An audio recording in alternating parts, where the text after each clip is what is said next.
Ten Little Ponies by Forefront 1. Chapter 3. And then there were 7. Cadence went motionless as the castle went quiet. From all the evidence given, in the sudden silence, anyone could have figured that the killer had claimed their second victim. Cadence carefully looked around each corner, as she was trying not to see what happened to Rainbow Dash. The hallways were perfectly silent, even more silent than before. Cadence took very light steps, as to not make any noise which could attract unwanted attention. She thought about flying to be even quieter, but noticed how tight the hallway was, and figured she couldn't fully extend her wings. Sighing, she folded her wings and kept walking. The castle seemed larger now, since she was traveling at a snail's pace. The corridors all seemed to twist and turn around one another, and the entire place seemed like a maze. Cadence had never visited Twilight's castle before, so she wasn't sure how big it was. From the outside, it seemed only as big as Twilight's old house. But as Cadence turned the corner, she realized that it was a lot larger than she thought. In front of her was a flight of stairs heading down to a lower level, despite the fact that she was already on the ground floor. At least, she was pretty sure that she was on the ground floor. Looking down into the room, Cadence could see that the light was dimmer down there. It wasn't pitch black, but one could easily hide in the shadows. At first, Cadence was going to go back, but as she turned, she realized that she would probably be the only one down there. Plus, she figured the lower level would be smaller and easier to navigate. Figuring there was no reason to backtrack, she took one last look behind her as she descended the stairs into the shadows. Celestia took a deep breath and grabbed the door handle. She heard Rainbow's screams and was now checking nearby rooms to make sure there wasn't someone hiding. Someone who could easily follow her in silence. So far, she had checked a few, finding mostly empty closets or small empty rooms waiting to be furnished. Yet, every time she went to open another door, she was always prepared for anything to be on the other side. Celestia slowly turned the handle and began to push the door. All of a sudden, she jumped into the room while flinging the door open. As she landed on the other side of the door, she quickly looked around for any other pony. Oh, thank goodness. It's empty. Celestia sighed. What's empty? Said Pinkie Pie as she poked her head in from the hallway behind Celestia. This, of course, caused Celestia to nearly jump to the ceiling and spin around to face the puzzled pink pony. Pinkie Pie, what in Equestria are you doing? Celestia shouted, grabbing the pony by the shoulders. Well, I was with Applejack, but then I got lost, so I was wandering around here. Pinkie said as she began to ramble on. Oh, never mind. Celestia sighed, taking her hooves off of Pinkie and walking past her. So, what are you up to? Pinkie said, hopping behind the alicorn. Well, I was trying to sneak up on the killer, but so much for stealth. Unless... Celestia said, stopping in her tracks. I'm not the killer. Pinkie Pie said bluntly. Oh, thank goodness.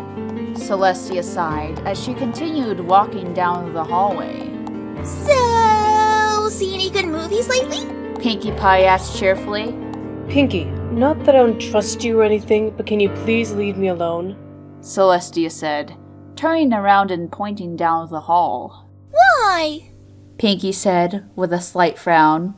Because I don't trust you. Celestia stated flatly. And I don't want the killer to get us both if they find us. She continued, noticing the mirror getting sadder. Oh, okay. I get it. Pinkie said, slightly upset as she began to walk down the hall. Celestia turned around again to begin her search again, as Pinkie chimed in for the last time. But if we meet again and you want to chat, I will be happy to. The pink mirror cheered as she hopped down the hallway going who knows where. Fluttershy sat alone in the party room, her eyes constantly looking around her. She had run out of ideas. Running seemed obvious. She even wanted to run, yet something was holding her back. On the other hoof, leaving the castle was out of the question, since she didn't know how to unlock the security system, which brought her once again to her final option, hiding. It seemed like a good idea at first. However, the more she thought about it, the more she decided against it. She knew putting in all of the energy to creep silently through the castle, find a spot to hide, only to get found in the end, was a waste of her time. So she sat, staring vacantly into the equally as vacant room. The silence was maddening. Fluttershy, even quiet as she was, could barely stand it. Some days she would take a walk around the town border. Ponies rarely walked there. She would walk for hours and only be accompanied by the sound of a light breeze or the faint chirp of a bird. The silence was unnatural, uncomfortable, and unearthly. Fluttershy needed to talk, just to break it. After a quick look to make sure no pony was around, Fluttershy began to sing a comforting song to ease her nerves. She chose one of the latest songs that the Ponytones were practicing. She couldn't remember all the words, but she was calmed all the same. As she sang, she began to sway her head back and forth. She couldn't help it. Whenever she heard a song from the Ponytones, it just filled her with such joy. Her voice began to get louder. After a few more verses, she got out of her seat and began to sway and dance around the table. Her voice got louder. She hopped up on the table and sang out to the empty room as if she were performing for the world. Her voice got louder. For a second, Fluttershy opened her eyes and could have sworn that she heard someone else in the room. Her voice got louder. As she belted out the last words of the song, a loud crash came from right behind her, followed by her scream. Her voice went silent.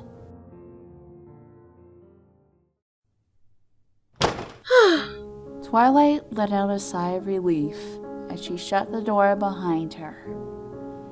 It had been much more stressful than she wanted, but she finally made it to her secret room in the basement without being seen. She hadn't told anyone about this room, not even Spike.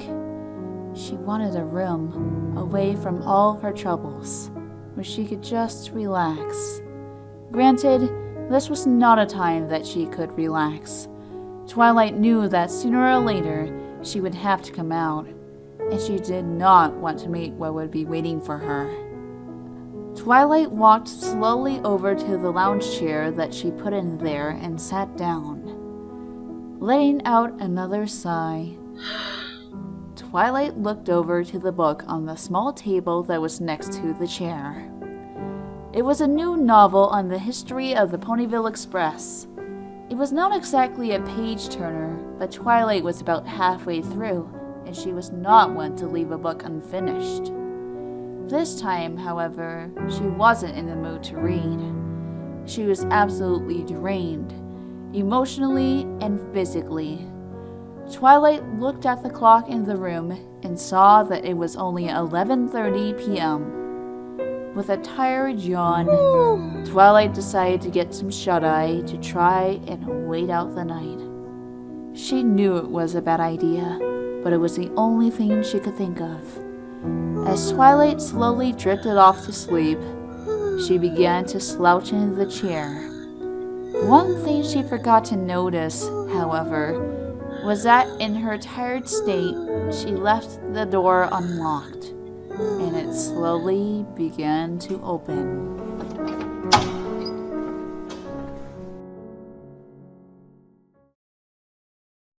Rarity walked down the hallway in front of the throne room, admiring the many tapestries that draped elegantly from the ceiling. Despite being in a life-threatening situation, Rarity could always spend a few moments admiring a beautiful piece of art. Plus, she needed the distraction. She never had the time to truly admire the magnificence of the castle undisturbed. Stopping halfway down the hallway, Rarity looked to her left to see a purple tapestry bearing a picture of Twilight's cutie mark. Sighing, Rarity sat down underneath the tapestry, a little upset.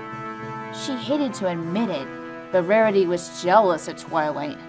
At first, Rarity held her breath. When Twilight became an alicorn, which was Rarity's absolute dream, Rarity understood.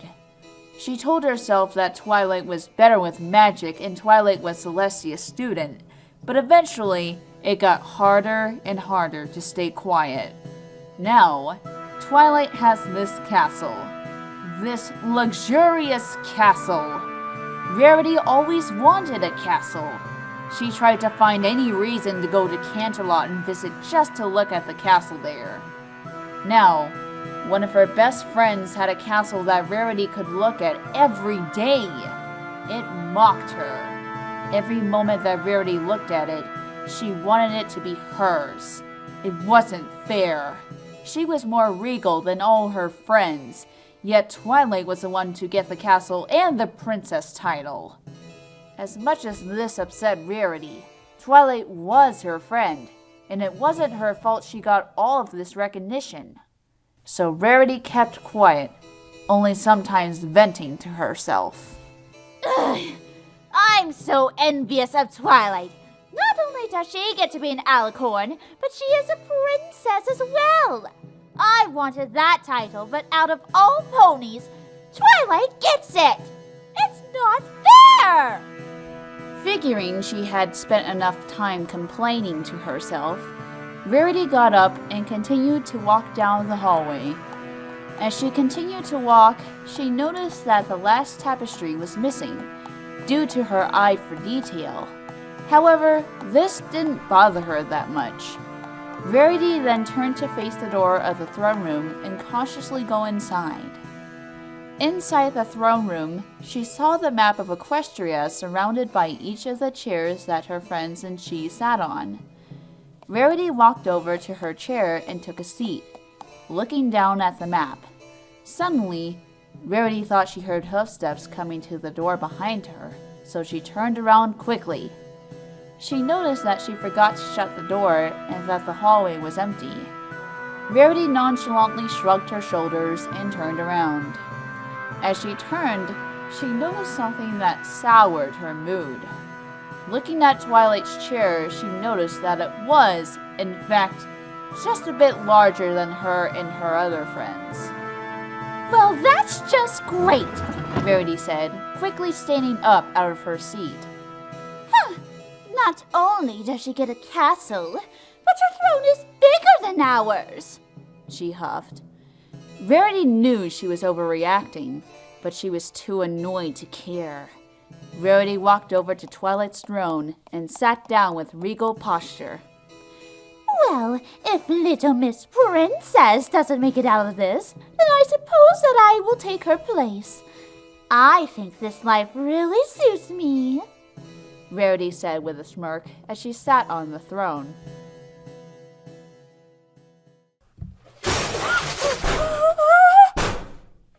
Out of nowhere, a loud crash came from behind her, taking the breath right out of her lungs.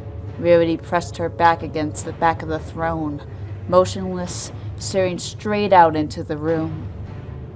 Then, a loud scraping, worse than nails on a chalkboard, began to inch closer and closer to her. Rarity began to cry. She couldn't look at what was coming, nor did she want to. The scraping on the ground reached the back of her chair, then began to move next to her right side.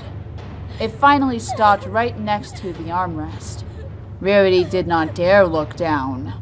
She simply sat in silence, hoping whatever just entered the room would leave. Every second dragged on, never ending as Rarity waited for peace.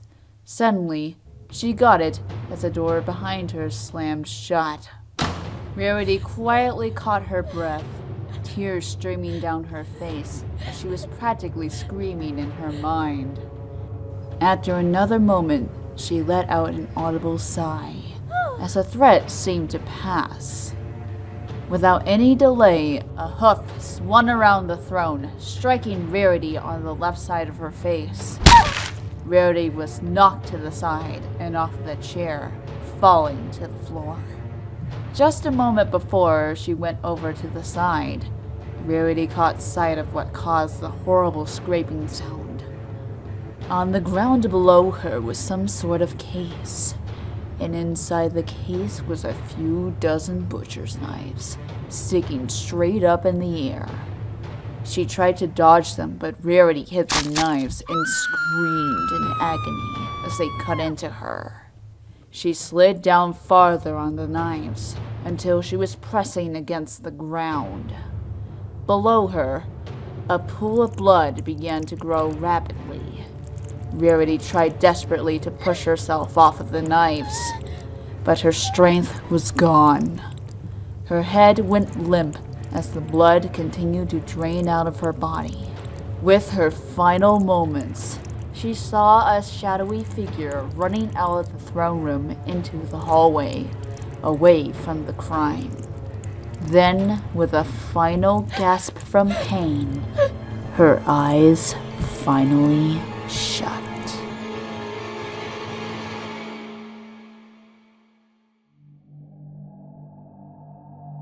8 little ponies, 2 gone to heaven. 1 was dethroned, and then there were 7.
That was it? All that for a fucking sign!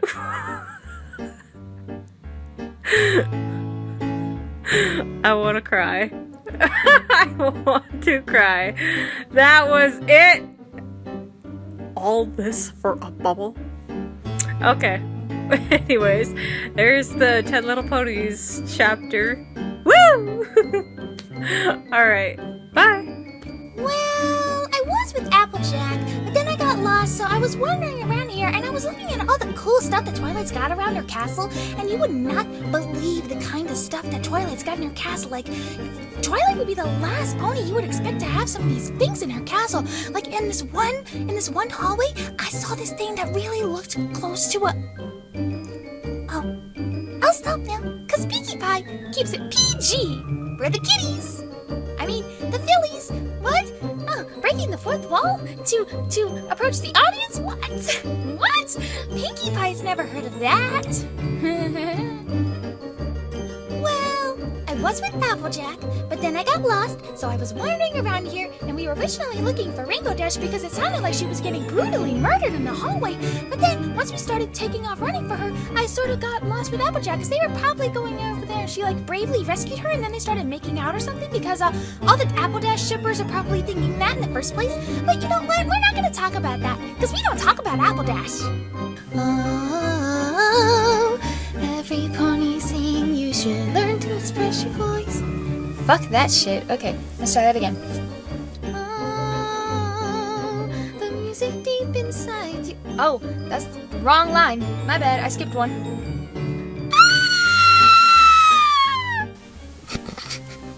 I really hope nobody can hear me do this.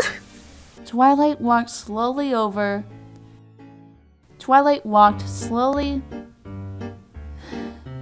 Mike, you ruined the relaxing moments of the story.